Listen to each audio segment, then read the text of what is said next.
Good evening, everyone, and welcome to 12 News at 5. I'm Kariba Devine. I'm Troy Hayden. We are giving you a look tonight at how a small plane was removed from the backyard of a North Phoenix home. It was a multi-hour operation, and it happened right after sunrise. That's right. Sean Rice is live in the Desert View neighborhood where the crash happened. And Sean, I imagine that this was a sight that very few people had ever seen before.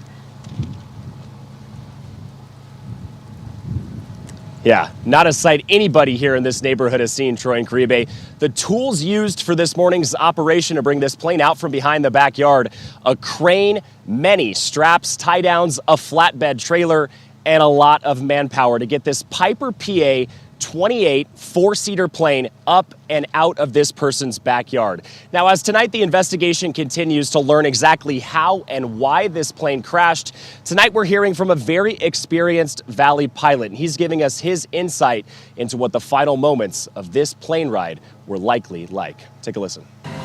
As the sun rose Thursday morning, an unusual sight hung above a North Phoenix neighborhood. A crane and plane transport company spent a little over 2 hours tying straps around the plane, hooking it up to a crane, and lifting it out of the backyard, placing it onto a flatbed trailer, and away it went. The lesson we can all take from this is, manage the risk to the greatest extent you can. Valley pilot John Washington reviewed surveillance footage and radio traffic audio from moments before the plane went down at 7:20 Wednesday morning. When you see that video, plane coming in from the west, back towards Deer Valley Airport where they took off from, and it tries to steady a little bit, and then you just see a nosedive like that. As a pilot yourself, what do you see there?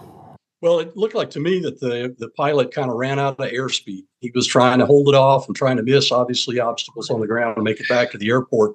But without the engine developing full power, it's really hard to keep the airspeed up enough to keep the airplane airborne. And I think they were very, very lucky. Deer Valley Tower, Cherokee 44 Tango, we're going to come back in. We're having some engine trouble. We haven't lost our engine, but we have low RPMs. We lost engine RPMs. It's not really emergency, but we can't make it back to the field. Cherokee 44 Tango, Roger, runway 25 right or 25 left, clear to land. We're going to roll the trucks just to be safe. You said you lost engine? No, we still have our engine, just low RPMs, Cherokee 44.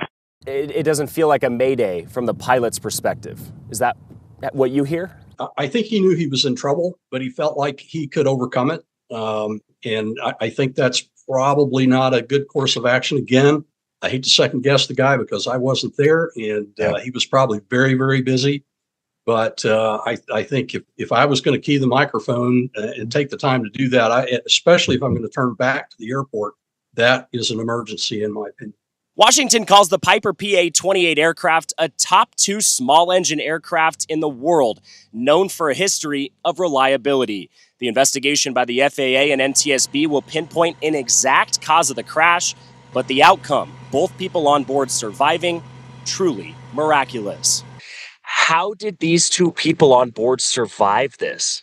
The aircraft are designed to have a survivable space in the cockpit. Obviously, it's not survivable under all circumstances, but, I would say they were very lucky in the way that they impacted the structure.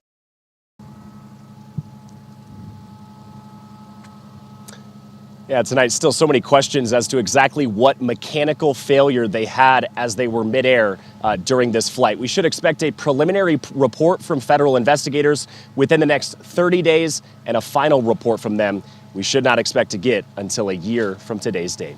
We're live in North Phoenix. Sean Rice, 12 News. In that area, Sean, is just exploding. I mean, it used to be years ago, there's nothing around that airport, but now you can see neighborhoods.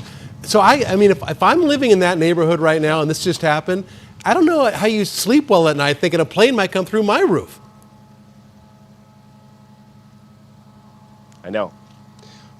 Yeah. And the people we spoke with yesterday, they were in awe, really, of what they were seeing. And I think it's up to cities and municipalities to really take a good look at how close they want to build homes to nearby airports. We've seen a proposed airport in Peoria that was shot down by residents who were concerned with flight traffic. We've heard that in Mesa. Nobody ever believes that their lives could be potentially endangered by a plane falling from the sky, but I think it's something airport designers and cities need to keep a close eye on, is how close homes are coming up exactly to Deer Valley Airport. It's less than a half mile from here, Troy. Oh, yeah. Yeah, for sure. Yep. And we've seen other incidents close to the Scottsdale Airport, Mesa Gateway Airport, Oh, yeah. similar things happening. Falcon Field, we've Oh, had yeah, that. Falcon Field. Sure. Yeah. Yeah. All right. All right, Sean, thank you Thank so you, much. Sean.